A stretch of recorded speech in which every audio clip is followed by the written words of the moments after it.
YouTube algorithm ఎలా work out అవుద్దో 60 సెకండ్స్లో చెప్తా, కాదు చూపిస్తా.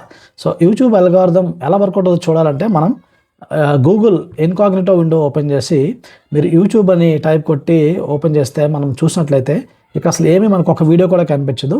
ఏమంటుందంటే start searching to recommend videos అంటుంది. సో యూట్యూబ్ ఏంటంటే దానంతా ఏదో ఊహించుకొని మనకి ఈ వీడియోస్ని అయితే పుష్ చేయదనమాట.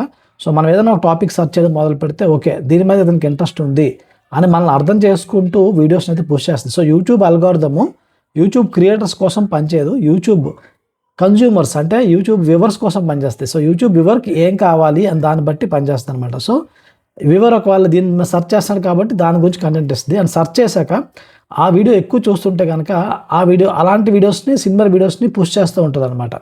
సో మీరు కూడా ఒక ఛానల్ రన్ చేసినప్పుడు అందుకే ఒక నిచ్ ఇంపార్టెంట్ అంటారు అనమాట. ఎందుకంటే మీరు ఒక టాపిక్ మ్యాచ్ చేసినప్పుడు సెకండ్ డే కూడా అదే టాపిక్ మ్యాచ్ చేస్తూ ఉంటే యూట్యూబ్ దాన్ని పుల్ చేసుకోగలుగుతుంది, మీ ఛానల్ ఏంటో అర్థం అవుతుంది అనమాట.